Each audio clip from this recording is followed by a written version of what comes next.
Good morning, my beauties. Today, we are going to try our hardest to answer the question of should you visit Walt Disney World in 2026? Because let's be real, across all 4 theme parks, 2 water parks, and of course Disney Springs, there's definitely a lot going on. But at the same time, with all the things that are going on, it also begs the question of should you go this year or should you just maybe wait it out?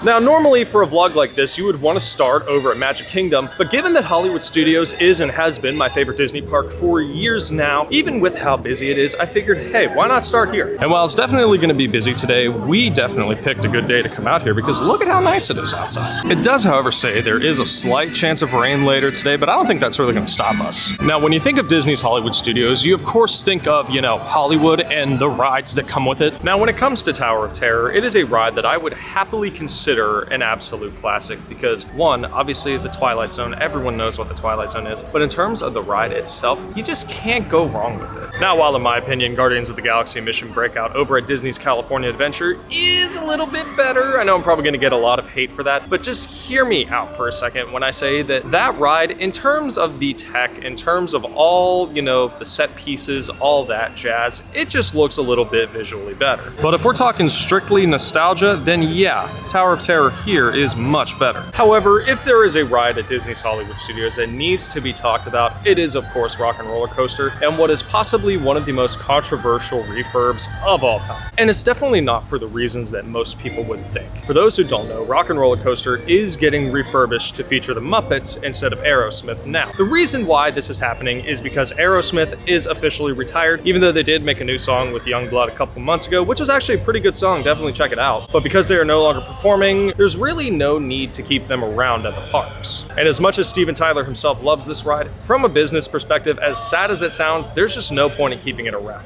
Now, the reason why a lot of people are up in arms about this when it comes to the Muppets is because you wouldn't really associate the Muppets with a roller coaster, at least not a roller coaster like this. And the reason for that is while the Muppets is one of the most nostalgic things Disney and Jim Henson have ever created, for something like this, it just doesn't really make sense given that nowadays the Muppets is still technically geared more towards children, but those children don't really have the opportunity to ride a ride like this. So in my opinion, yes, it's definitely exciting to see the Muppets get a little bit more recognition at the Disney parks. In my opinion, this just isn't the way to do it. Now, even though it's nowhere near nighttime yet, I feel like we also got to bring up what is arguably the best Disney nighttime show, Fantasmic. Now, being someone who absolutely loves watching Fantasmic, I've seen it numerous times now and I'm blown away every single time. The main issue that we got to mention with this show is the crowds, because it is nothing like watching a regular fireworks show at any of the other parks. And this is something that I've always mentioned every time I watch Fantasmic for the vlogs. Definitely get here early enough to get a good spot. Because while yes, you do have a chance of getting a spot even, 2 minutes before showtime,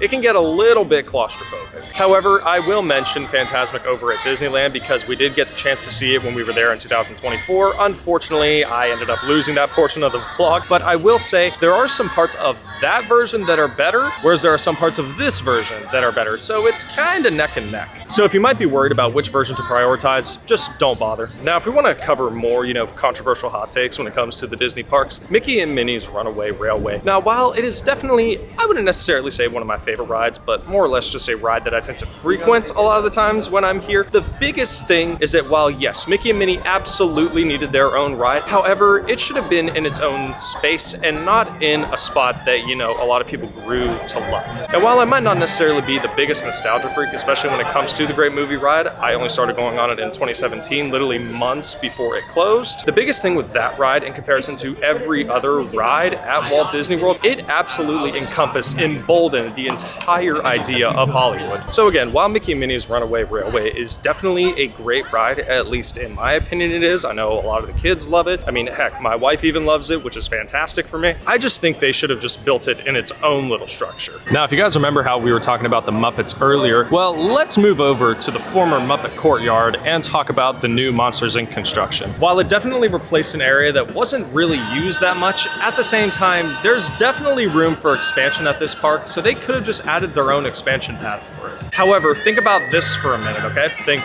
really hard about this. Now, yes, Muppet Vision is closed, however, with where the new villain villain show is, and I'll get back to that a little bit later. The villain show exists because they're trying to test the waters for the new Villains Land to see how the reception will be. So once Villains Land opens, they'll probably move that show over there and put Muppet Vision over where the Muppets coaster is going to be. I know that was definitely a lot to talk about, and definitely on the line of, just straight conspiracy, but it kind of makes sense. But then there's also this to think about. PhilharMagic over at Disney's California Adventure uses the old Muppet Vision 3D theater, which has remained absolutely unchanged since Muppet Vision switched over to PhilharMagic. So there is the chance that they could put it back over there too. But if we come back over here, you can see from the concept art, there's going to be a lot of stuff. But the main thing is the new roller coaster, which a lot of people are arguing is going to be one of the most complex roller coasters to date. And it's funny because they said the same thing about Guardians, and while it's definitely complex, I don't think it's going to be anywhere near as complex as this one. But I'm also assuming that there might be a little show going on right here. But looking from the concept art alone, you can tell it's definitely going to be a decent sized land. But like everything else that has happened over the past few years, it's going to beg the question of, are they going to do it right? Well, now that we're in what I would say is a nice,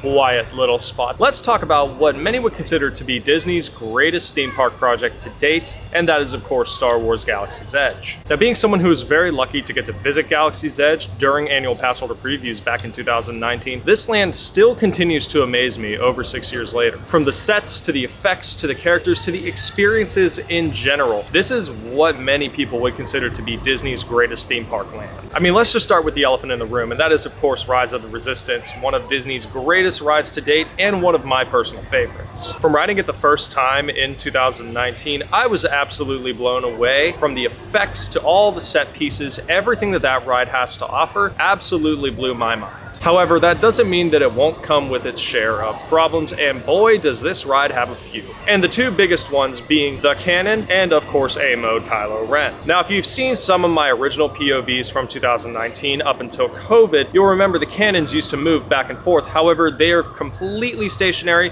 and have been completely stationary since COVID. And if we're talking about Kylo Ren, sometimes you'll get lucky between A and B mode. More recently, he's been in A mode. However, I believe the very last time we were on it, he was in B mode. Now, whether or not that's something you should or shouldn't care about, you still need to give this ride a go. It is, again, one of the most amazing rides Disney has ever built. And then we have its sort of little brother, if you will, at least in terms of experience, Millennium Falcon Smuggler's Run. Now, while Smuggler's Run is definitely a fun ride, let's be real, it's a simulator made for the kiddos. Whether you want to fly through the air as a pilot, gun down all the bad guys as a gunner, or maybe you're in a, a Bob the Builder mood and you want to fix some stuff, you can be an engineer. However, this ride is again another one that definitely has its share of issues. There have been times where buttons haven't been working, the levers might, overthrow themselves, but at the end of the day, it's still a fun ride that you definitely got to check out. But like I said, Galaxy's Edge is an absolutely fantastic land that you got to check out. Well, now we got to talk about what is easily my favorite land in all of Hollywood Studios. We are, of course, talking about Toy Story Land. Now, the fact that this land will have been open for 8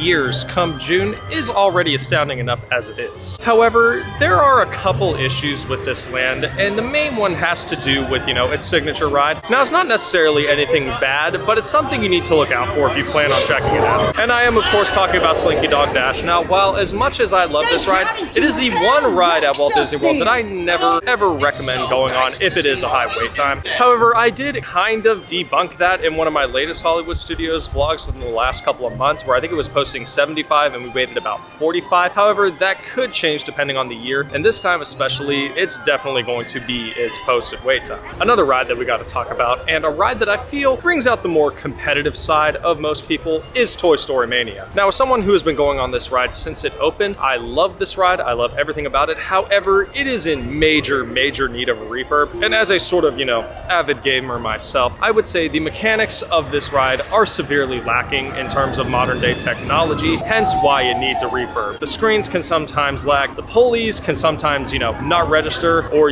just kind of spaz out on you. It's just not really a fun time. And while there were recent reports that the ride was going to get a refurb, we haven't really heard anything new since. But aside from that, if you're in any sort of competitive mood, give Toy Story Mania a go. Now, there is one more ride here in Toy Story Land that I feel like not enough people really talk about, and that is Alien Swirling Saucers. For what it is, it's definitely a fun one. For me, it's just a ride that I kind of want to go on if it's dead or if I just don't really have anything else to do. It's definitely not a ride that I would prioritize unless you are bringing your little ones to the parks for the first time. It's definitely a good family ride to check out. That is, unless you have motion sickness, then definitely avoid this ride. Now, if you couldn't tell by the amount of construction walls right behind me, there's definitely a lot of new experiences going on here at Hollywood Studios. And one thing that I feel like not a lot of people are talking about is the newer Little Mermaid show. Now, let's get this out of the way. It is the exact same story, just with new costumes and new effects. Allie and I did get a chance to see the show during cast member previews, and yeah, unfortunately, it is nowhere near as good as the original. Because again, while the story is exactly the same as the original, just with a few little tweaks here and there, just the effects alone, in my opinion, they're just not good. Which is very sad, because this is one of the most hyped up Disney shows to return in recent years. And the fact that it is definitely not up to par with other theme park shows across property, yeah, it's kind of disappointing. But if we want to talk about something to really be excited about, that is, of course, the magic of Disney animation, which is soon to be returning in the coming months. If you know me, the magic of Disney animation was one of my favorite experiences to check out here at Disney's Hollywood Studios back in the day. And the fact that it is returning, even though we're going to be in California by the time it opens, still brings a smile to my face. Now, quite frankly, I have no idea what to expect from this new experience. I don't know if it's going to be the same. I don't know if it's going to be any different. No one knows. But if you're someone like me, it's definitely something to look forward to. Now, seeing that we got two delicious churros just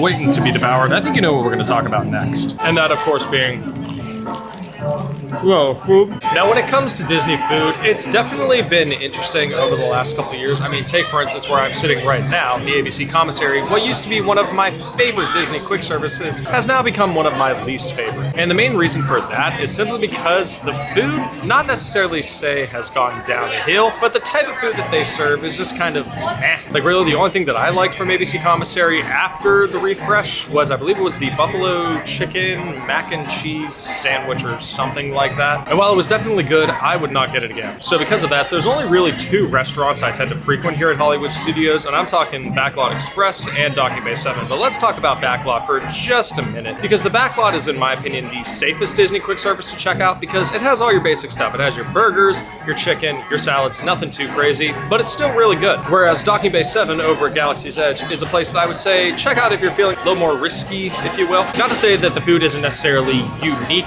it's just made in different styles. I mean, you got your fried chicken. However, my favorite item there is the Ronto wrap. And with the amount of times that I've eaten it, it's safe to say that I've had my fair share of Ronto wraps over the years. So if you haven't had the chance to try it, please do. But now, obviously, you can see I got some snacks here. I got two delicious churros, one of which I'm currently devouring. And they're definitely good. However, they're nowhere near as good as Disneyland's. But when it comes to Disney snacks, I only really recommend them if you're only staying here for maybe a couple hours. If you plan on staying here longer than I would say maybe 3-4 hours, then definitely get some actual food. But if you're staying here for maybe 3 hours or less, then just get a snack or so. Now here's a ride that's pretty much been completely overshadowed by Galaxy's Edge since that area opened. Star Tours is not a bad ride at all. It is in fact one of my personal favorites since I was a kid. However, again, since Galaxy's Edge opened, no one has really cared about this ride. Even though they've added new sequences, which have definitely improved it, it's just definitely nowhere near as, you know, high end as the rides in Galaxy's Edge. I mean, think about this. They've added some new Mandalorian sequences and Ahsoka sequences, but then a couple months later, they're announcing new sequences for Smuggler's Run, basically defeating the purpose of these ones. Now, something that I haven't really talked about is when you think of Hollywood,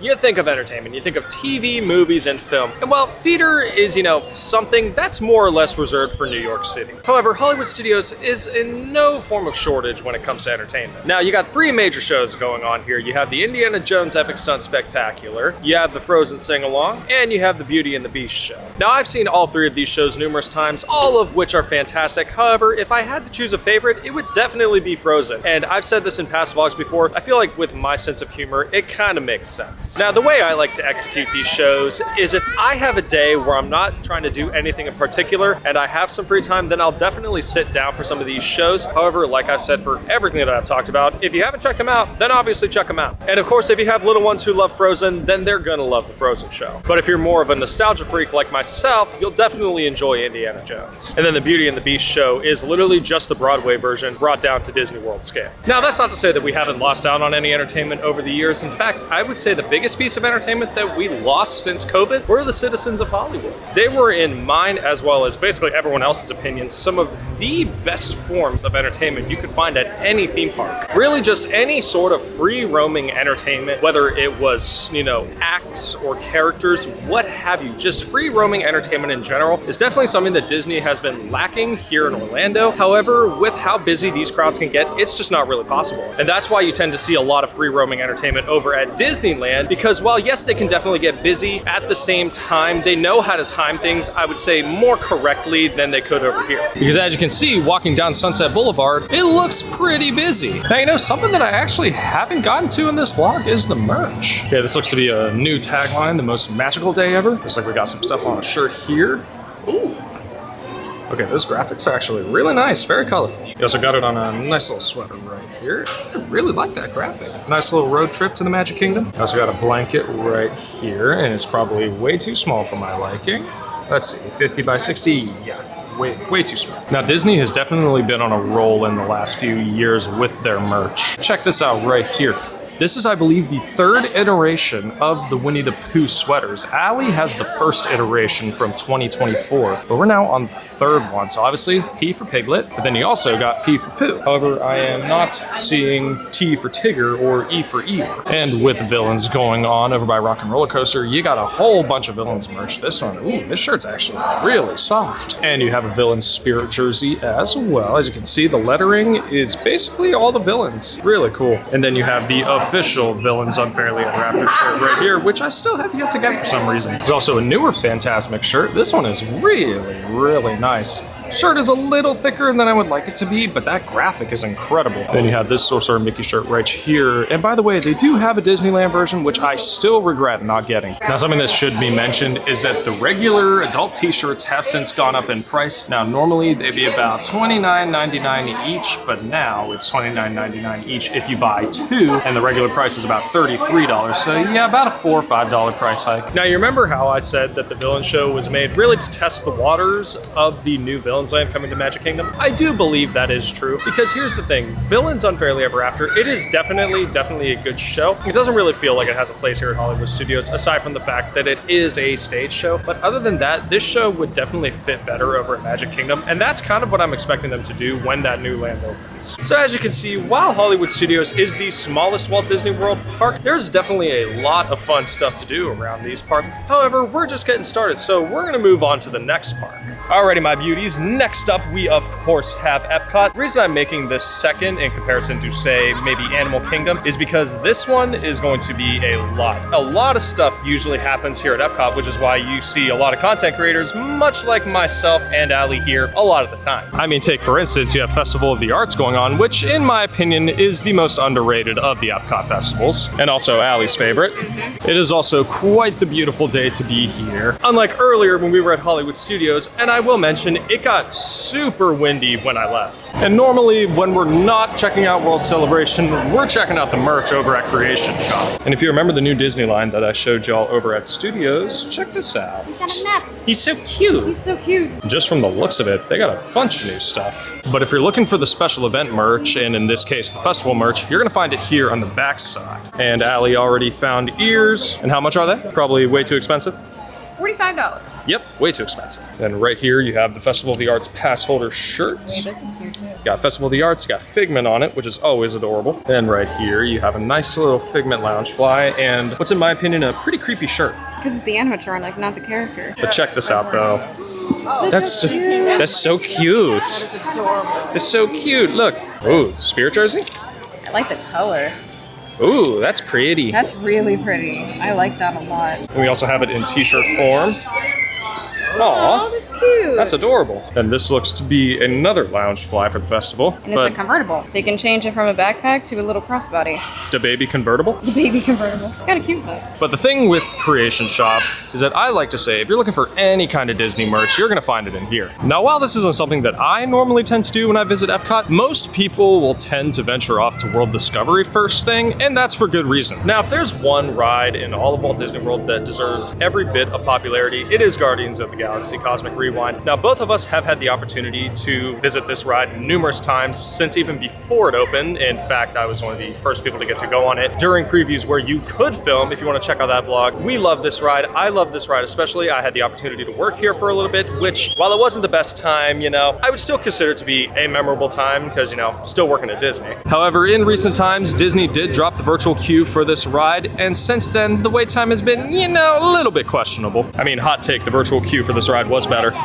There's no queue inside. So this being 70 minutes is probably true to itself because everything is outside. There's not any queue inside. Now, if you watched my Universal vlog from a couple weeks ago, you'll remember how I mentioned if there's any rides you should skip. Well, the same principle applies here at Walt Disney World, and that ride is Mission Space. Now, I myself have been on Mission Space twice, once in green, once in orange, and I never plan on going on it again. However, if you're looking for a place to, you know, chill out, eat some, I would say, decent food, you got Space 220. Now, I actually had the opportunity to review Space 220 in a very, very lucky scenario a couple years back. We didn't get any food, but we did get some drinks, and I'll be honest with you, they were pretty good. But the thing with Space 220 is you go there for the ambience. You don't go there for anything else.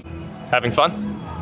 I haven't been in this courtyard in like 15 years? Now, if there's another ride here at Epcot that you have to check out, it is the new Test Track 3.0. The one thing with the new Test Track is that out of all of Disney's refurbishments, and I would say the last maybe 10, 15 years or so, this is definitely the best one. And the reason for that is because they somehow managed to keep so much nostalgia from the original, yet make it as modern as possible. However, it is currently posting 65 minutes. We don't really have that kind of time right now. So if it manages to drop later, maybe we'll stop on by. Because I feel like this is the one ride that we enjoy the most as a couple. Oh, it's still one of my favorite rides. Even when I was a kid, this is still my #1 favorite ride. Now, if we come over to World Celebration again, you might notice this little blank spot right here. This was one of my favorite spots of all time. This is the former home of Forces of Nature. Now, if you're unfamiliar with Forces of Nature, my good friends over at Anti-Gravity Orlando managed to put on a really good show full of all bunch of contortionist moves, flips, swings, all that jazz. And I've said it in the past, but I'll say it again, they really, really need to bring it back for this year's Flower and Garden. Now, coming on over to the World Nature side of things, even though it's still technically in World Celebration, it spans all the way over to World Nature. But you have the newer Communicore Hall and, of course, Mickey and Friends, both of which I've been to numerous times at this point. My opinions about Communicore Hall are kind of the same. A lot of people say that it almost resembles, you know, a college cafeteria. And, you know, that statement is a little bit true. However, the cool thing with the new Communicore Hall is that they're able to change it up per festival. So right now, because it's Festival of the Arts, you have a sort of little theater presentation in there, if you will. It's nothing too crazy, but if you haven't checked it out, definitely do so. Okay, not gonna lie, this almost feels like a tribute store. It does. As you can see, you got a whole bunch of outfits and gowns from all the various Broadway shows. You have a whole bunch of props and stuff as well. And while I might not be the biggest Broadway nerd, stuff's actually pretty cool. This looks to be a makeup room, I assume? Yeah, it looks like it. As you can see, you got a whole bunch of wigs, various makeups, props, all that jazz. Oh, and you got some stuff for the Lion King? I loved The Lion King when I saw it. That stuff's really cool. Are these official props? Yeah. Interesting. It's really cool. Like I said, I'm not the biggest Broadway nerd, so pretty cool is the only real response that I can give. And right here, you have a whole bunch of dresses, gowns, suits, whole bunch of costumes. On right here, you got Sven and Kristoff. And next area up, we got World Nature. Probably one of my favorite areas in all of Epcot, just because most of the time, it's very peaceful. And given how popular World Showcase and World Discovery have gotten in recent years, one with Guardians of the Galaxy and two, the festivals, World Nature seems to be, you know, I wouldn't say underappreciated, but no one really seems to come out this way. And plus, you got plenty of rides to go around. You have the Seas with Nemo and Friends, you got Soarin', you got Living with the Land, and of course you have Journey into Imagination with Figment. And sometimes you'll also find Allie with a pretzel. Proud of yourself? Yes. Now, if there's something that's relatively new that I always take the time to check out when we're at Epcot, it is Journey of Water, of course inspired by Moana. Because when it's not busy, it's just a peaceful vibe. And I did post a full walkthrough and review of Journey of Water when it first opened, so definitely check that out for reference. And since it's not freezing cold this time, I suppose we could touch the strings of water. It is very satisfying. It is. But if you need more context, Journey of Water is basically just an interactive splash pad. Now here's the really fun part. Did they fix the lone drop of water in the middle? Oh good, they did. Oh boy. Good job. And now my turn. Hopefully I don't get wet with the camera. Then coming down here, you have what I would say is the most breathtaking part of this area. And I am, of course, talking about the beautiful alley. No, I'm just kidding. I'm talking about Tafiti, of course. I mean, you guys can see just how well they did on making this. Now, I'm not gonna go over there because, you know, as you can see, I don't want to get absolutely pummeled by water. But as you guys can see, you can make little waves. But that, my friends, is Journey of Water. And if you're cool with waiting a little while on the rides, definitely check out Journey of Water first thing when it opens. Another thing in World Celebration that not that many people talk about is the Celebración Encanto. Now, this is a really fun show, especially for the little ones, because they literally tell you the story of Encanto, all while mixing it into a little dance part. But when it comes to Festival of the Arts, like I said, it's about art, and there's a lot of art going on this time around. I mean, check these out. I like this one the most. Right? I love that. And coming on down here, you have some Disney characters as well. You have the evil queen herself in all her sassy glory. Oh, look, they have Jack Skellington. No, come on, he looks like Lucifer. Just the way he sits in that chair. Oh, and check this one out. It's like metal frames, but as Disney characters. Those are really cool, but I guarantee you these are really expensive. Well, seeing that we've now finished covering Future World, it's time to move on to World Showcase. And as you make your way on in, you got some chalk art going on either side. And these ones are really cool. Look, you got Piglet, Tigger, and Eeyore. And right here, you got Tron. Spread my code. Spread my code. Check out all this amazing craft. Now, because Festival of the Arts is, of course, about art, you're going to have various booths all throughout the park showcasing various pieces. I mean, check this out. You have all 4 parks. So obviously, you got Epcot right there, which is where we're at. Oh, this one's cute. Oh, they're dancing in the rain. Now, it can get a little overwhelming, so do keep that in mind if you plan on checking out this festival. Oh, that one's really cute. It's adorable. Wait, that's so cute. Look! They got little trash panda. Oh, and look, it's actually called Trash Pandas. I'm pretty sure they made this one specifically for me. And because it is an Epcot festival, you of course have various food offerings. Now, one thing that I've said over the past couple of years is that the Epcot festivals tended to be a little bit redundant when it came to the food. However, this year, it seems like they're trying to change that up. Ooh, check this one out. Oh, wow. Those are really colorful. Oh my God, it's almost like psychedelic in a sense, if you will. See, I can tell a really, really bad joke right now, but I'm not going to. If you really want to hear my dirty jokes, then go follow me on Twitch at Aiden Schultz. Now, next pavilion up outside of Canada, you got the fabulous UK pavilion. Probably one of my favorite pavilions in all of World Showcase. And then we got another booth. If you look all the way down there, you got a really, really nice Maleficent piece. I don't know how well you can see it on camera. These booths are probably some of my favorite ones. Ooh. That one's pretty. That one's really nice. Oh, look at the Figment one. It's adorable. That's so cute. Aw, that's so cute. But also, $1,200 for that? No, that is not a bad price at all. Yeah, here's a better shot of the Maleficent one. The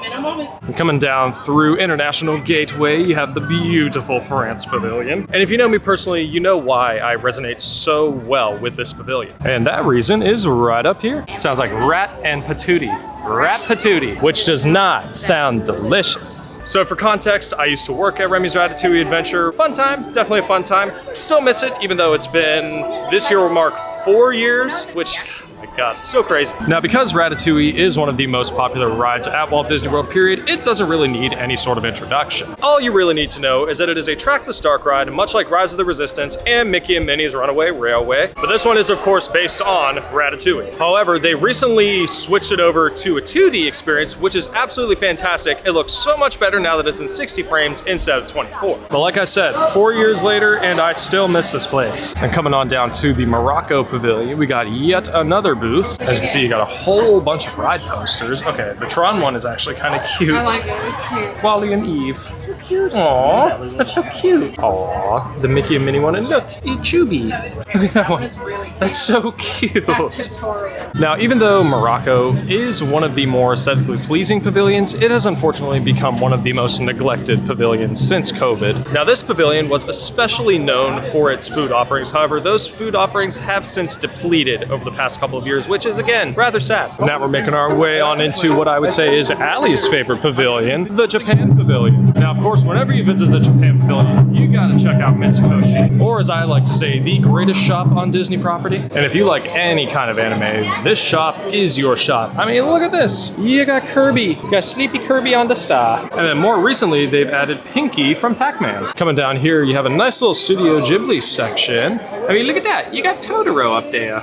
Like right here, you got small Totoro. You got medium Totoro. You got the blue Totoro. This one's my favorite because look, he carrying a little sack. A little sack. He's so cute and floofy. Then you also have No Face from Spirited Away, one of the more disturbing Ghibli movies. And then right here in the middle, you have what I would assume are toiletries. Yes. Do you want a deep moist treatment? Now, if you're wondering what my favorite part of the store is, if you come all the way down to the opposite side, you got your sweets, treats, and of course, sweet treats. I mean, for example, you have the amazing Hello Panda wafers. It's basically just Teddy Grahams, but filled. Ooh, what are those? They're marshmallow-filled strawberries. Or Strawberry-filled marshmallows. I say, how do you fill a strawberry with marshmallows? I don't know. They got the red bean fishies. Oh yeah. And they have the pancakes that I got from H Mart. And then of course you have various forms of alcohol. I mean, what was the kind that we got? It's not on here.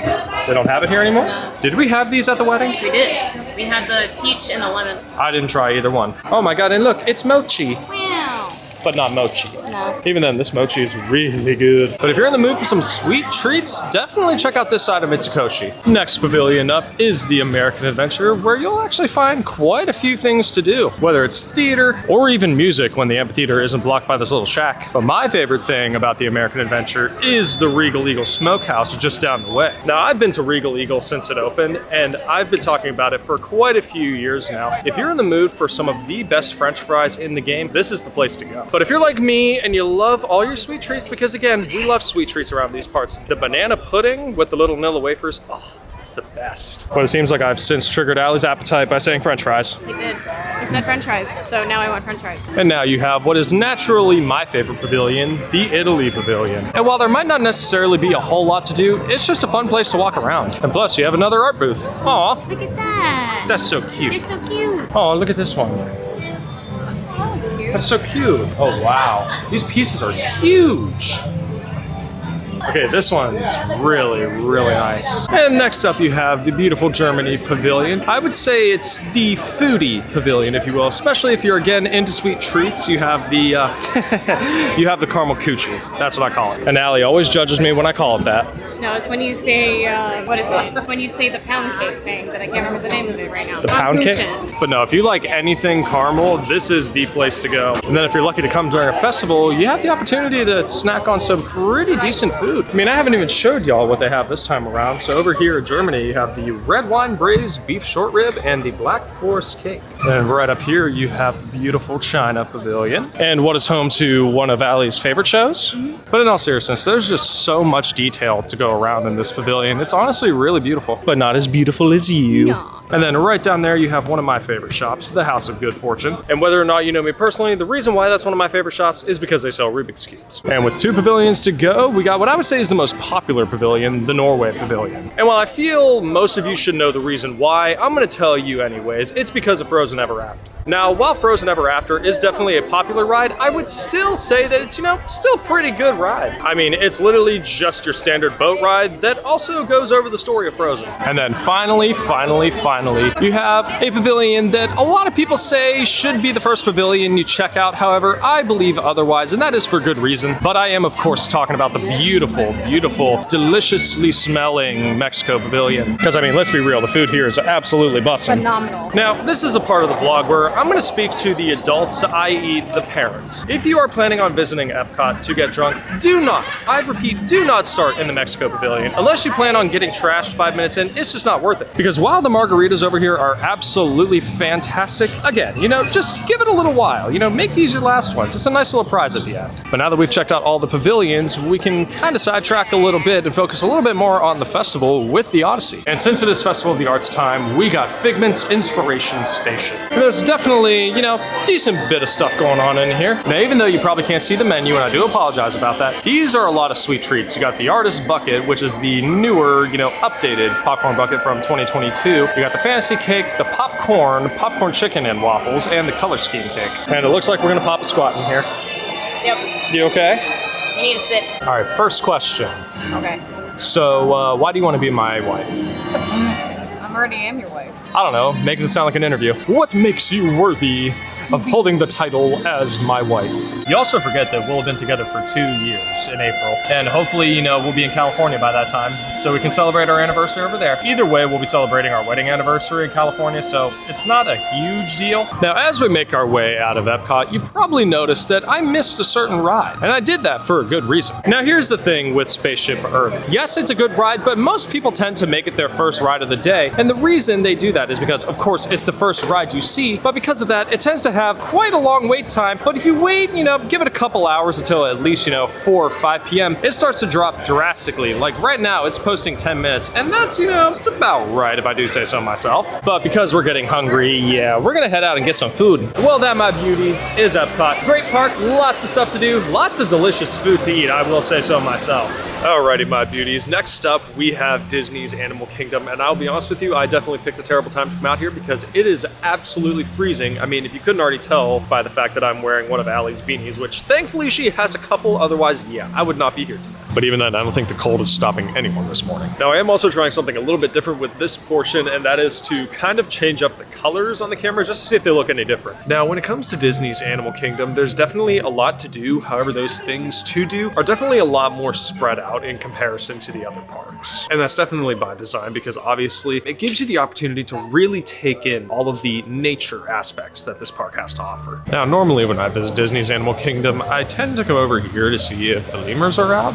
but because it is so cold, I don't think they're gonna be anywhere. Yeah, no, I don't see any. Now, one of the first things that you're gonna see when you walk into Disney's Animal Kingdom is the new Zootopia show. Now, I definitely have my opinions on it, and I'm gonna try to keep them at a minimum because I'm not necessarily going to try to sway you guys from that show. However, it's definitely not what anyone was expecting. Instead of it being like It's Tough to Be a Bug, except of course in Zootopia form, this time it is essentially how Zootopia plays out. You are literally helping Nick and Judy fight a crime lord. Part of it's kind of funny, but the other part is kind of because it doesn't really play out the way you would expect it to. Like I said, it's not necessarily a bad show, but it's just not the show that we were expecting. Like, am I glad to see Zootopia getting some form of representation here in Florida? Yes, but if I really had to choose, I would just go overseas. Another thing that you're gonna notice is all of the construction for the new Tropical Americas area. Now, this of course will be replacing Dino Land, and Dinosaur will soon be following that within the next couple of days. I will of course be here to wave off Dinosaur. However, Tropical Americas is definitely something to look forward to because let's be real, Dino Land has since been depleting for almost a decade now. And the only real good offering that this area has had since then is Dinosaur. But even then, with Indiana Jones replacing it very soon, is definitely something to look forward to. Now, I know I mentioned it before, but do I think it's going to be exactly the same as Disneyland's version of Indiana Jones? Probably not. It's probably going to follow a newer story, if you will, but it's still interesting to think about.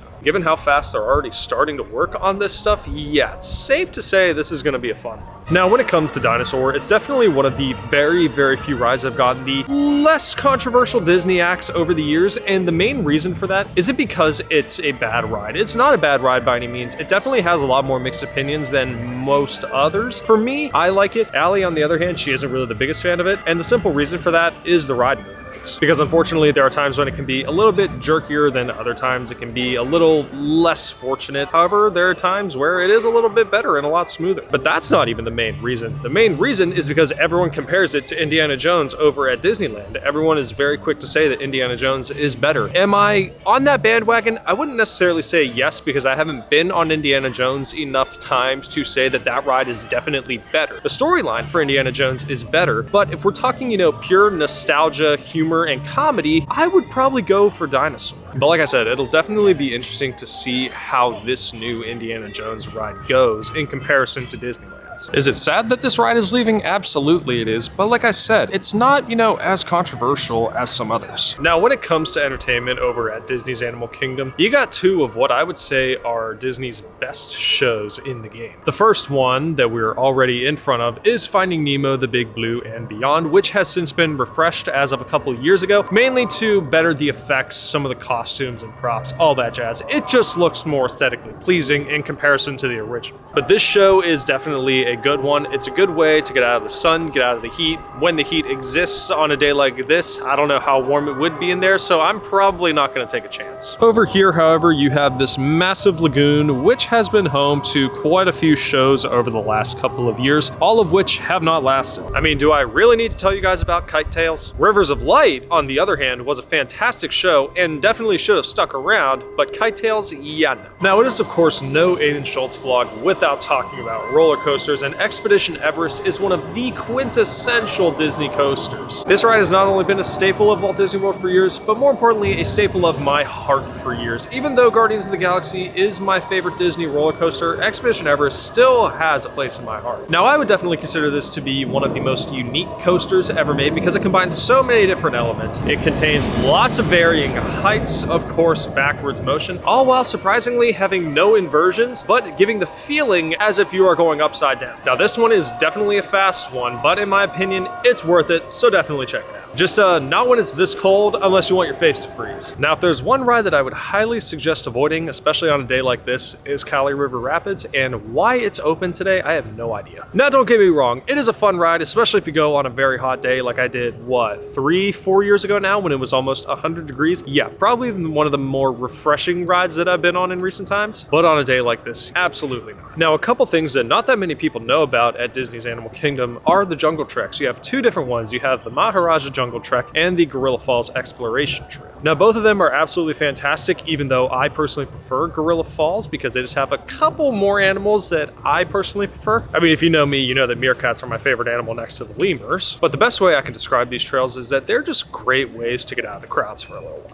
But like I said earlier, because of how cold it is, don't expect to see that many animals. Now, one of the more popular attractions for the Maharaja Jungle Trek is, of course, the little baby tiger, who isn't that much of a little baby anymore, but little buck. So first off, he is absolutely adorable. I don't know how well you guys can see him, but he is not so little anymore, but he is still just as adorable.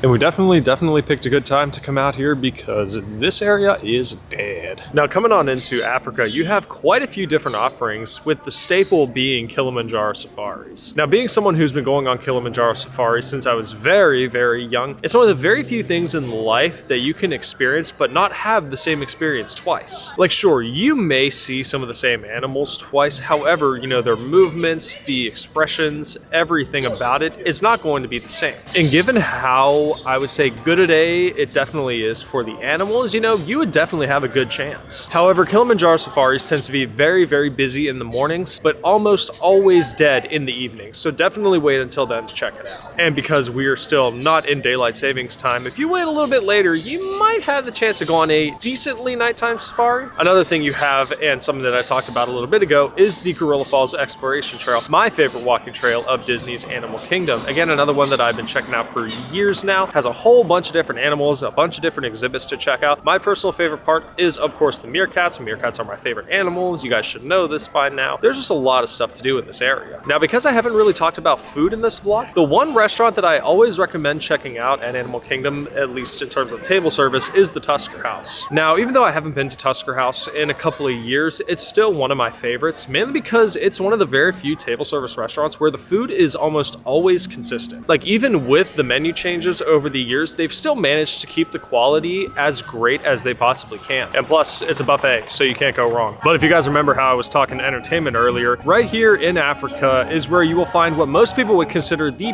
pinnacle of Disney entertainment. And I am, of course, talking about Festival of the Lion King. Now, as someone who's been watching this show, again, since I was very, very young, this one has a very special place in my heart. And the main reason for that is because it never, ever gets old. Just the music, the art, the craft, the acrobatics, every single thing about this show makes it one of the very, very few shows that you could always watch and never get tired of. And on a day like this, it's definitely a good way to get out of the cold. So go check it out. Now, if we want to talk about some of Disney's more recent projects, Pandora, the World of Avatar, is one of their best ones. And while Star Wars Galaxy's Edge might be my favorite, Pandora is definitely one of the best when it comes to design and architecture. Because even after almost 9 years, every time I enter this land, I'm still blown away by just how beautiful it is. I mean, you see all the greens, all the blues, all the fluorescence, all the beautiful floating mountains, and it makes you wonder, how in the world did they make them? So when it comes to just sheer beauty, Pandora has it. But there's obviously more to this land, and that of course has to do with the rides. You have 2 to go around. We're gonna start with Navi River Journey. Now, while Navi River Journey is definitely a boat ride, it is, in my opinion, not only the most colorful, but also the most peaceful. Because I mean, as you go through, you see so many different animals, so many different scenes, so many different colors. It's honestly kind of breathtaking. But then of course the amazing Navi Queen at the end, absolutely slaying it as usual. That is, in my opinion, what sells it. But then you have the staple of Pandora, and that of course is Flight of Passage. Now, while Flight of Passage might be one of Disney's most popular, if not their most popular ride to date, the fact that it still posts over 200 minutes on the regular, even almost 9 years later, yeah, it's kind of fascinating. However, it is one of their most groundbreaking rides to date, even though, yes, it is still a simulator. The way they managed to design this ride, it doesn't really feel like a simulator in a sense. Like, yes, you're wearing 3D glasses and sitting in front of a projection screen on a makeshift bike. It still kind of works. It still kind of fools you. But again, just the scenes, the colors, the architecture, everything about Flight of Passage makes it one of Disney's greatest rides to date. Now, when it comes to food, and more importantly, my favorite food, Pandora is the home of just that. And I am, of course, talking about the amazing Satuli Canteen. Now, while it is currently breakfast time, obviously I don't plan on getting breakfast because I had quite the delicious breakfast earlier at home, it's still a great place to check out, even if you're coming for breakfast. But lunch and dinner is definitely where it stands out. Because while I have said it in the past, it's basically a dedicated Chipotle, at least in terms of the style of food, it is so much better.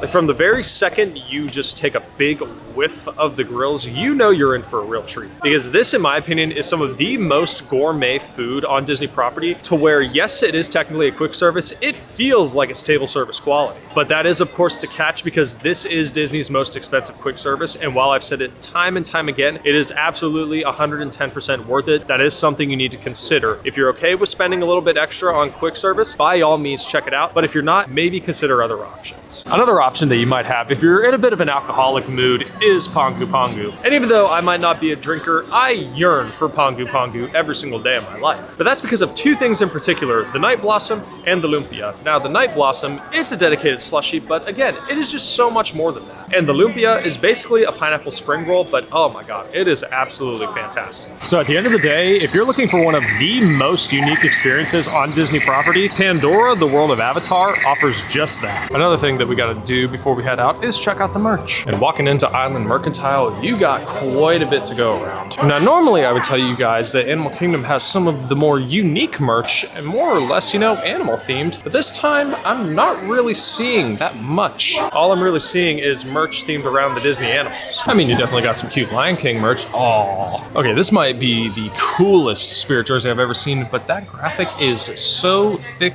and rubbery. Yeah, I could not picture wearing this. I mean, the regular fabric, it's definitely gotten a little thinner, but yeah, this would get very, very heavy, especially on a hot day. I mean, if you come over here, you got this cute little sweater. This is definitely something that Allie would wear. I definitely like the color. It's like a pale orange / peach, if you will. You also got some fluffy monkeys. And over here, you got quite a bit of cheetah print going. Oh, here we go. We got a couple more plushies. Aww, it's the little giraffe. So little. Got a couple more over here, and some more right here. And here's all your Wilderness Explorer merch. Ooh, Wilderness Explorer jersey. Have I seen this one before? I've seen some of the other ones. This one's definitely cool. Ready for adventure, absolutely. So while they might not have a whole lot of Animal Kingdom specific merch, the merch that they do have is definitely nice. Well, that, my beauties, is Disney's Animal Kingdom. Now, yes, I definitely breezed through there, but this is the one time where my excuse of it being too cold is justified. Because while it's definitely warming up fast, it is not warm enough. Alrighty, my beauties. Next things next, we are going to talk about the water parks as well as Disney Springs, and we're going to talk about these from home simply because there's not a whole lot to talk about with them, and plus, it's still way too cold to really experience any of them, especially the water parks. If you're one to go to the water parks in this kind of weather, yeah, I have questions for you. Now, when it comes to the Disney water parks, you have two options. You have Blizzard Beach and Typhoon Lagoon, both of which I've been going to for years now, both of which are absolutely amazing. However, since COVID, they've had quite the amount of issues, mainly on the operational side, and I'm obviously talking about the fact that they can only really keep one open at a time, and we are nearing that point where they should be opening up Blizzard Beach within the next maybe month and a half or so. I don't even know if Typhoon Lagoon is open at the moment. If it is, cool, but again, it's just way too cold to experience. But we're going to start with Blizzard Beach for this one, because I feel like Blizzard Beach is more for the thrill seekers on the water park side, whereas Typhoon Lagoon is definitely more for those who want a more relaxing environment. And obviously, as soon as you drive by Blizzard Beach, as soon as you enter Blizzard Beach, the one thing you're going to notice above everything else is Summit Plummet, one of my all-time favorite water slides in the entire world. And being someone who is, again, a big thrill seeker, it makes sense. And if you've seen some of my Blizzard Beach vlogs, maybe I've only made one Blizzard Beach vlog, maybe I've made another, I don't really know. But Summit Plummet is such an amazing experience. I absolutely love it. Then you also have slides like the Slush Gusher, Downhill Double Dipper, I think it's called the Snowstormer, something like that. And given all the footage that you're seeing on screen right now, again, Blizzard Beach is definitely more for the thrill seekers. But the two main things about Typhoon Lagoon that you're going to notice is one, the wave pool, which Blizzard Beach does have, but let's be real, it's nowhere near as good as Typhoon Lagoon's, as well as the lazy river. Allie and I absolutely love the lazy river. We're in there at least 2 out of the maybe 5 hours that we're at Typhoon Lagoon whenever we go. It's just a great way to relax, whether it's sunny, whether it's not so sunny, whether it's, a little cooler than most days. It's just a great way to relax. But one of my favorite slides there, and it's a bit of a newer slide, came out in, I believe, 2017. I think we went on it shortly after it opened, Misadventure Falls. So essentially, it is a newer family raft ride. It has a whole bunch of like slips and dips, all that jazz. It's a lot of fun. Now, I know you guys are waiting for me to talk about one more water slide, when in reality, they classify it as a water coaster, but again, it kind of makes sense. And I am, of course, talking about the Crush and Gusher with its 3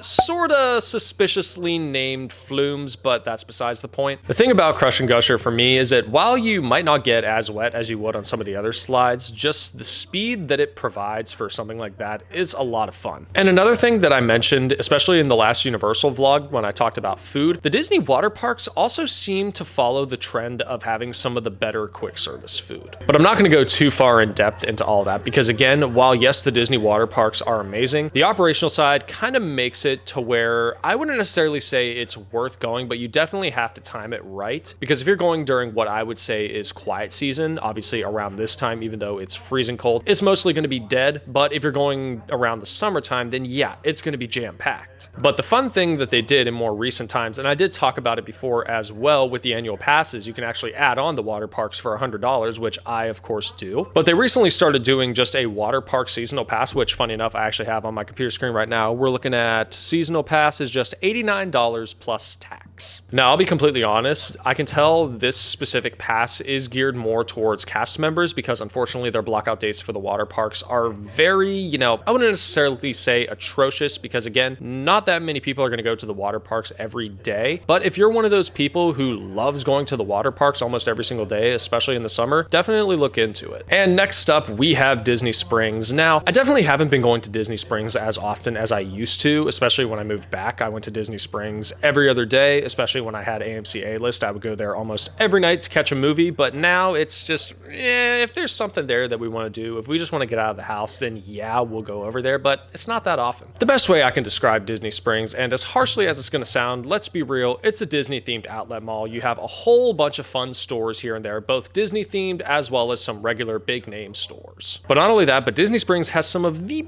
best food in the game. My favorite place in particular, and you guys should know this by now, is the Boathouse. And I have vlogged at the Boathouse numerous times, so definitely check out those reviews. Lots and lots of fun. Again, some of the best food in the game. Oh my gosh. The honey butter rolls. Oh my gosh. I crave those every single day of my life. But when it comes to the shopping, their biggest centerpiece is of course going to be the World of Disney, which has received I wouldn't necessarily say a lot of controversy, at least anymore, but when it did get redesigned quite a while back, it was definitely met with a lot lot of controversy, because if you're like me and grew up with the original World of Disney, the theming, it's definitely there, but it's a lot more modern, and I wouldn't necessarily say that it's bad, but for me, it's just, it doesn't really give off that much of a Disney feel. And if you've been to World of Disney over at Disneyland, I personally prefer that one because not only is it a lot more streamlined, but it's also a lot less busy. And that's obviously because the World of Disney here is going to pack a lot more tourists in comparison to Disneyland, so it makes sense. But again, just the way their version is laid out is a lot better to me. Now, I know I didn't really talk a whole bunch about all this, mainly because I didn't want to take away too much from the main portions of the vlog. Obviously, we still have Magic Kingdom to cover very shortly, and my, oh my, I haven't even gotten to that part yet with the vlog, and I don't even know what it's going to be like.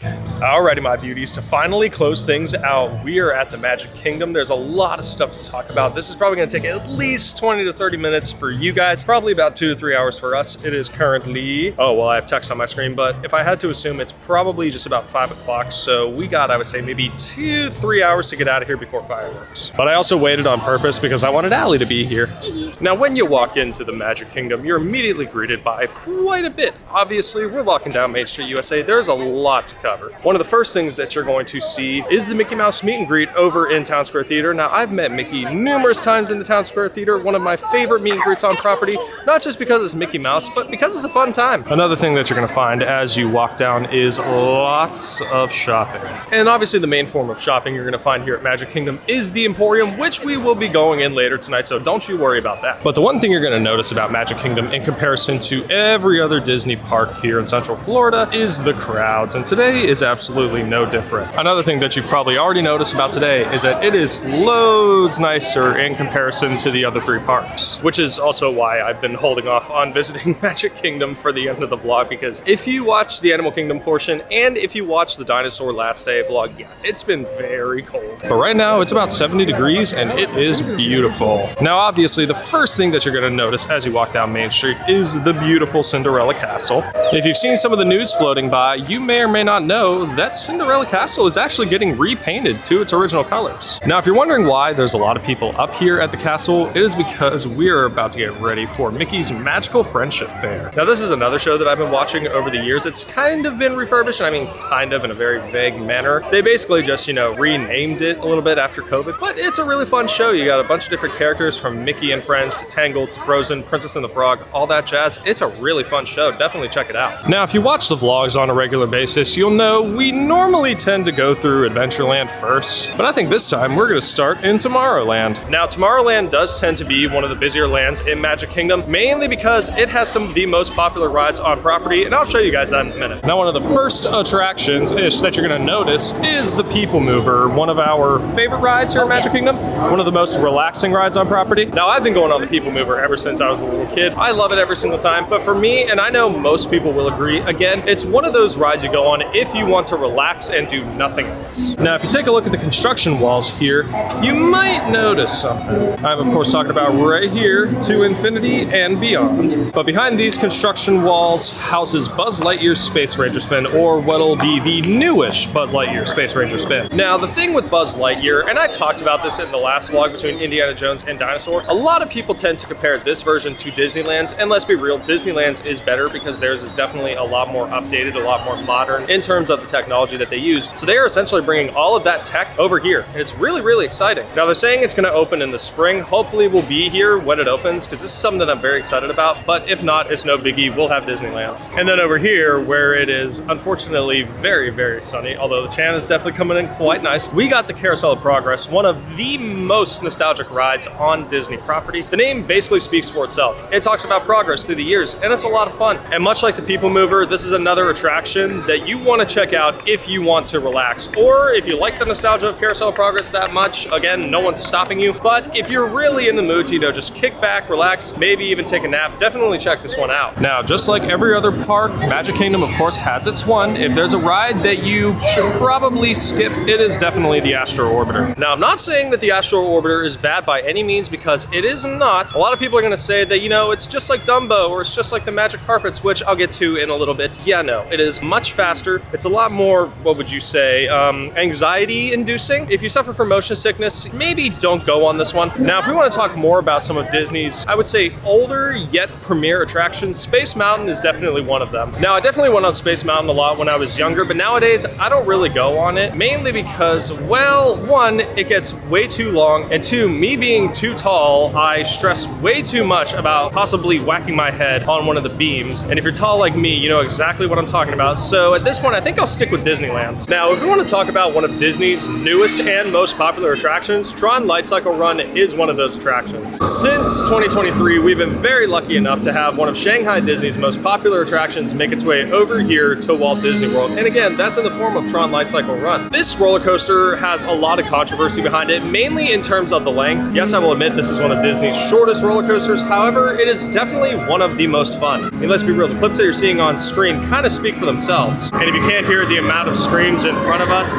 yeah, does that not tell you anything either? However, one of the things that we've praised in terms of this ride in recent times is hashtag spread my code. So with the new Tron Ares movie coming out, they actually did a really cool overlay with some of the songs from 9 Inch Nails that they did for the new movie. However, that overlay has unfortunately gone. We will never see it again. Hopefully, if we're lucky, they'll make it a Halloween thing. But yeah, no more spread my code. It's very sad because, like, kid or not, that overlay was way better than this ride. And because this is one, a new ride, and two, a roller coaster, the wait time does get very long. In fact, it is currently about 85 minutes. Obviously, take that with a grain of salt. It can go up or down at any time because it is a roller coaster. But if you're cool with waiting, you know, definitely check it out. If you're lucky to get a lightning lane, even though you have to pay for it, there is that option as well. Now, as we walk down this pathway, there's two things that we got to cover: Tomorrowland Speedway and Cosmic Rays. But we're going to start with the Tomorrowland Speedway. Tomorrowland Speedway is one of those rides that, you know, I'm not necessarily going to go on voluntarily. If someone else wants to go on it, then yeah, I will partake. But if I was, you know, just here by myself, I would never choose this ride. Because while it is definitely a fun ride, especially if you're a little one and you've always wanted to drive a car, this is definitely one of your only chances to do so before you turn 16. However, the one thing you're going to notice when you walk down this path is the gas smell. Now, there have been talks over the years of them switching to electric cars. However, those talks have been shifted a little bit more towards Autopia at Disneyland, but I'm hoping they make their way over here, even if we're not here, because that gas smell, yeah, it can get very, very nauseating. And I've said it before, I really do feel bad for the cast members who have to deal with it. But now with Cosmic Rays,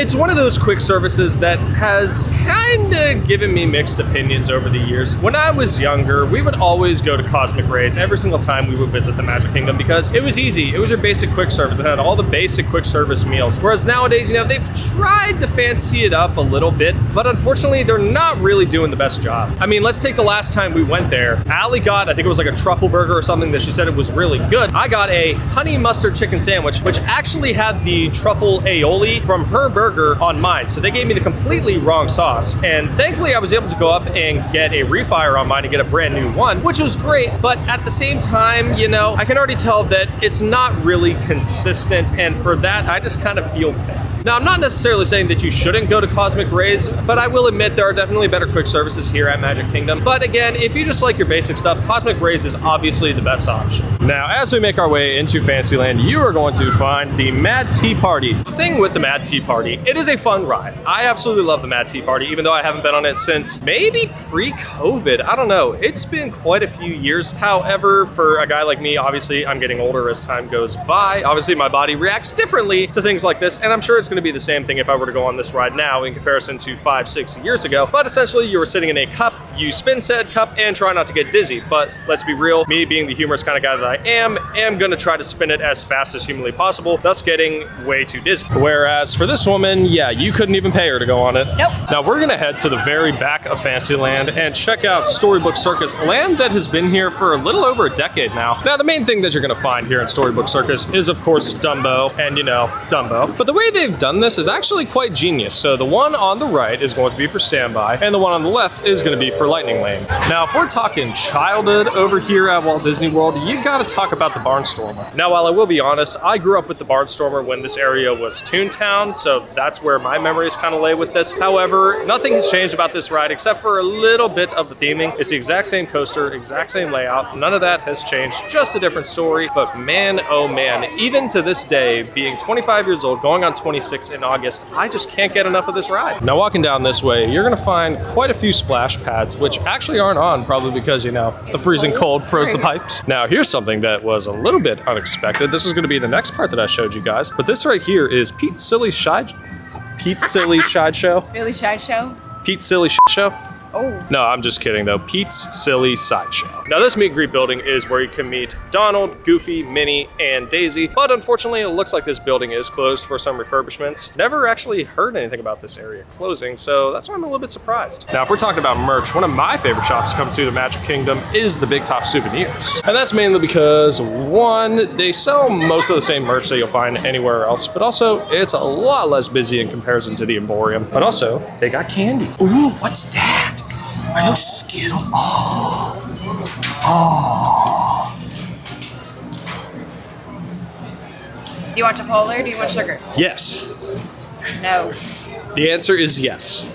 But what else do we got in here? We got a little bit of fudge. Ooh, you got the original caramel butter bar. Ooh, You got the strawberry butter bar. They've had this one for a while. I've just never thought to try it. Now, some of my favorite pieces of merch that don't happen to be shirts are the Cuddle Buddies, some of which I have. I actually have the Baymax one. I've had this one since 2021 maybe. Now, if we want to get back on the topic of sugar, this should scream childhood for most Disney adults like myself. Let's be real for a minute. I know I wasn't the only kid whose parents would never, ever let him get, you know, the sweet sour candy sugar. But on the days that you could, you treated it like a delicacy. Another attraction that you're gonna find that definitely is nowhere near as busy as some of the other rides in Fantasyland, but still a fun, relaxing one. You got Under the Sea, Journey of the Little Mermaid. Now, obviously, as I just said it, again, another ride that you wanna go on if you're just in a relaxing mood. I mean, obviously, if you like the Little Mermaid, it's a great ride. For us, even though we do like the Little Mermaid, we kind of prioritize the relaxation part of it. However, it is currently posting 35 minutes, and yeah, I mean, if you look down there, that's where the line stops. Now, if we want to talk about some good snacks, I wouldn't necessarily call it food, but you know, definitely snacks. You got Gaston's Tavern. Now, when it comes to Gaston's, you have to be in a sweet, sweet mood to want to try some of this stuff. Now, you got two main options. You got the big-ass cinnamon roll and the big-ass, what is it, the creme brulee croissant? Yeah. Even though I just asked you what it was. I personally like the cinnamon roll because, let's be real, I love cinnamon rolls. If you know me personally, you should know that. But the creme brulee croissant, definitely, it is amazing, yet such an underrated item. However, today the shop is unusually busy, so yeah, we probably won't be stopping in, but also we decided that we wanted Chipotle. All because, you know, I said Chipotle. Well, this is what happens. You put the image in my head, now I want it. And now that we're over at the main side of Fantasyland, there's a lot of stuff to go around. And the biggest attraction of all, of course, being the Seven Dwarfs Mine Train. Now, being someone who's been going on Seven Dwarfs since it opened, oh my God, almost 12 years ago now. That's crazy. I feel so old with that. I wouldn't necessarily say that it's a ride that's worth waiting for. However, if you get the chance to go on it, it is a fun time. Because it is by no means as fast as any of the other coasters on Disney property. However, just the theming, the story, all of that, it kind of makes up for it. Now let's be real, it's centered around Snow White and the Seven Dwarfs, one of Disney's greatest creations. Another attraction that you got, and one of my childhood favorites, The Many Adventures of Winnie the Pooh. Now growing up, this was the one ride that I always had to go on with my mother, regardless of when it was, what time of day it was, I didn't care. This was the only ride that I had to go on with my mother, and that kind of stands, you know, if they make their way out here, we'll of course go on this ride. But now, I get to experience it with you. And being that Winnie the Pooh is one of my favorite franchises of all time, I mean, in fact, Winnie the Pooh is one of the franchises that we will always watch whenever we want to take a nap. So if you're looking for a fun ride to go on with the whole family, definitely check out Winnie the Pooh. Now, if you watch one of my vlogs from 2024 titled Doing Things I Wouldn't Normally Do at Magic Kingdom, the carousel was definitely one of the biggest ones. Now, that's not to say that I don't like the carousel by any means. Of course I do, but again, it's just something that I normally wouldn't do. Another little attraction slash show that you have, in fact, the only 3D show at Walt Disney World now. We are, of course, talking about Mickey's PhilharMagic. Now, PhilharMagic is another show that I grew up on. Thankfully, over the years, they've updated the visuals to make them look, you know, a little crisper, a little bit better. And they recently added the Coco sequence in, I think, 2022, 2023. Definitely a great addition to this show. This is, again, and I say this a lot about some of the things here at Magic Kingdom, but this is, I would say, one of those experiences that you definitely have to check out at least once, whether or not you want to relax. You know, if you're in the mood for a good show, PhilharMagic is definitely one of them. And then we got two more rides to talk about in Fantasyland. We got Peter Pan's Flight and It's a Small World. And for those who don't know, I worked both rides a couple years back. It'll be, what, 4 or 5 years at this point? I don't even know anymore. Both of these rides are absolute classics. We're going to start with Peter Pan's Flight because it's definitely the more popular one, even though I would say It's a Small World is definitely the more classic attraction. Now, Peter Pan's Flight, it is literally the story of Disney's Peter Pan movie, just, you know, in ride form. It's a cute little ride, definitely on the shorter side, but at the same time, it's been updated over the years to make it a lot more vibrant, a lot more visually pleasing. However, I will admit Disneyland's is a little bit better because their colors and their lighting is definitely a bit better. Now, It's a Small World. Everyone has their opinions on It's a Small World, especially if you get stuck in certain areas of the ride. However, you cannot deny that It's a Small World is an absolute staple of not just Magic Kingdom, but Walt Disney World in general. Essentially, it is a boat ride taking you around the world, kind of like a mini Epcot, if you will, with a whole bunch of little singing and dancing dolls. But now we are going to take the pathway down to Liberty Square, where what the hell? No, they just opened back up.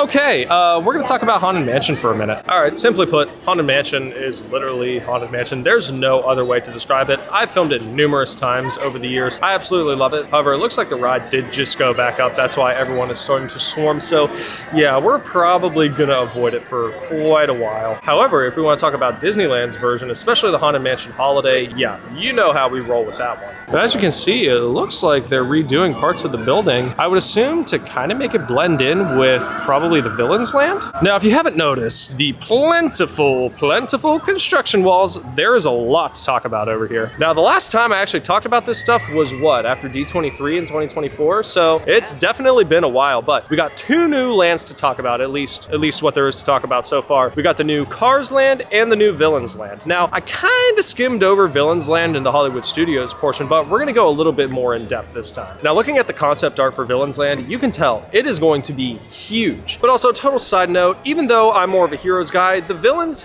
have been waiting way too long to get their own land. Now, in terms of attractions, rides, shows, dining, any of that, we don't really know that much. All we really have is the concept art, but even then, it definitely looks promising. But now, let's talk about the new Cars Land, because while it's been controversial to a couple, to me, I'm actually quite excited about it, because let's be real. Yes, we do have cars over at Disney's California Adventure. Obviously, Disney knows that, so they're changing it up over here. Yes, there's gonna be a sort of Radiator Springs racer style attraction, just with, you know, trucks and all that jazz, kind of monster truck style, if you will. But this time, you know, you're going through the snowy mountains and whatnot, even though we kind of have our snowy mountains with Blizzard Beach, but that's besides the point. Now, if you want to talk about what I would consider to be a more politically incorrect show, at least, you know, in the past when it was, the Country Bear Jamboree. Now, this one got refurbished in, I believe, July of 2024. Definitely fun. You know, I wouldn't say it's as, you know, what would you say, corny as the original Country Bears? Corny's a good word. But at the same time, you know, there's a lot more musical elements to this one. It's just as hilarious as the original, so you're not really missing out. Now, getting back on the subject of new rides, Tiana's Bayou Adventure, while definitely the most controversial, at the same time, one of the most welcoming. But also, Allie worked there. I did. So I could get in whenever I wanted. You're welcome. Yeah, thank you. Thank you for the countless POVs of me getting absolutely soaked. But on a more serious matter, I absolutely love Tiana's. It's a great ride. While it is no Splash Mountain by any means, at the same time, you know, the animatronics, all the colors, all the greenery, it's meant to be relaxing, you know, until the end. Now, because I haven't talked about Big Thunder Mountain in a while, you know, it's getting there. And part of me is hoping that we'll still be here when it opens. I'm hoping so too. They said the spring, so... Yeah, but you know, they're never specific about that. No. But seeing as we are quickly losing sunlight, we are going to venture off into Adventureland. Now, when it comes to childhood staples here at Walt Disney World, Pirates of the Caribbean is definitely one of them, especially, you know, Davy Jones in the Fog. I want him back. Yeah, like... bad. But anyways, Pirates of the Caribbean, it's an absolute classic for us. We always go on Pirates whenever we're here. However, today, because we're trying to get out of here as quickly as possible, because, you know, Chipotle. Yep, Chipotle. But anyways, it's a fun ride. Of course, it is a boat ride. You're going through the Pirates land village, what have you. Village?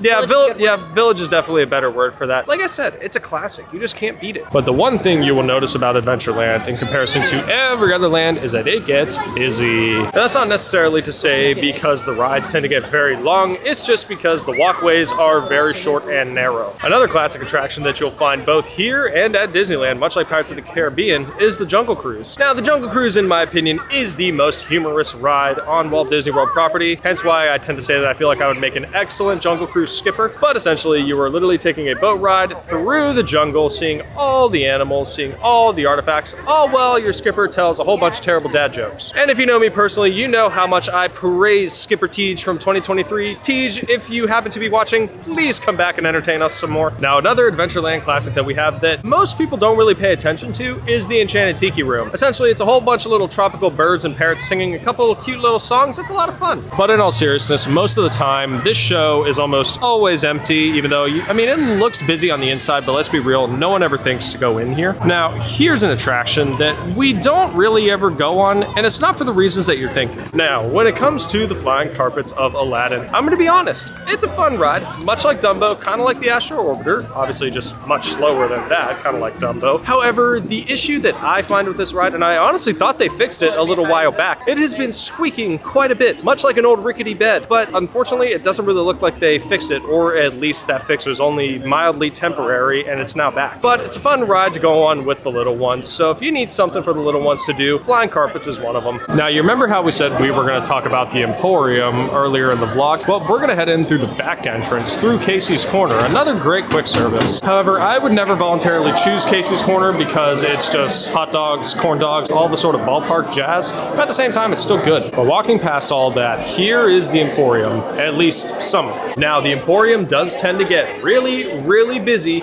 so if there is that special piece of merch that you're looking for, yeah, maybe consider looking elsewhere.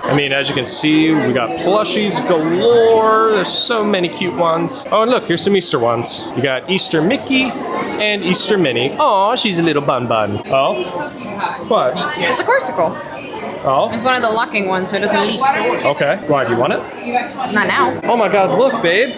It's a Starbucks cup that isn't textured to induce anxiety. Oh my god, you're such Wow, a freaking look hater. at that. Except these were the ones with the mystery pins inside. And I don't see, oh no, there is one. Yeah. Let's say, you can kind of see the packaging right there. But down in this section, you're gonna find a lot of home decor, mainly from, dishware, cups, glasses, mugs, all that jazz. And then coming on down here to the middle, this is where you're gonna find more of the newer merch all across Walt Disney World. So like over here, you're gonna find a lot of the 2026 merch. Ooh, actually, that's really cute. Oh, that's thick. Ooh, wait, that's so soft. Oh, and look, a hat. It's white. Yeah, so? Look at dirty. So, I'm wearing whitish Jordans and they're not dirty. I take wonderful care of my shoes, thank you very much. You also have the 2026 hoodie, which is definitely my favorite of the 2026 merch. It is very cute. I like how it's all embroidered. I was gonna say, it's old fashioned. It's retro, if you will, in a sense. You can kind of see the old animation style in it a little bit. You also have a t-shirt right here. So you got 2026, you got Mickey, and you got some of the parks on it. Now that I think about it, I wonder if there's a Disneyland one. And then in here, you're gonna find more of what I would say is just your everyday merch. It's not necessarily new, but it's also not necessarily old. So like right here, you have a lot of t-shirts. And then over here, you got a bunch of hoodies, jackets, a little bit of Spirit jerseys here and there. That one's nice. Nothing on the back though. No, but I like how it's simple. Yeah, I really hope there's a Disneyland one. Ooh, check this sweater out. Ooh, that one's thick. That's nice. Ooh, it's fuzzy. I like this one. I like the stripes. Yeah, the stripes are nice. It's simple, yet, oh my god, it's still very colorful. Ooh, sweatpants. Well, I do need more sweatpants. You do? Spirit That's jersey? nice, yeah. What's next? Sequin Mickeys? Bow tie, French fries. What the heck? $99.99 for that? Well, it's sequin, that's why.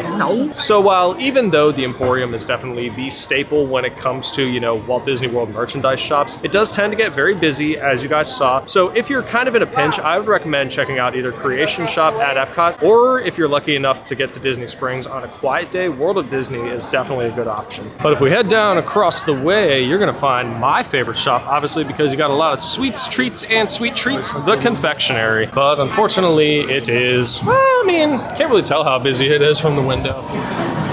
Oh, Oh yeah, it's busy. But hey, again, sweet treats and plenty of sweet treats. But I will show you guys the best thing about the confectionery as of recent. You got freeze-dried Skittles and plenty to go around. Didn't I get a bag of them once? You did. Oh, they got a couple of Valentine's stuff. See, look, it's a cute little apple. It's very cute. It's so cute, I love it. We also got a Rice Krispie treat, which thankfully they've reverted back to their original pre-COVID sizes. Now, if we come up here to the case line, again, you can see a lot of Valentine's stuff. Now, this is some of the stuff that people rave about, and I'm of course talking about the fancy schmancy popcorn. In I believe 2019, Disney introduced essentially custom popcorn. You could have popcorn in various flavors with a whole bunch of various sweet or salty toppings, and in a sense, it's kind of revolutionary. But so many people have jumped on the bandwagon with it that they actually have seasonal flavors, which is cool. So obviously, you guys saw the Valentine's mix, and it actually looks pretty good.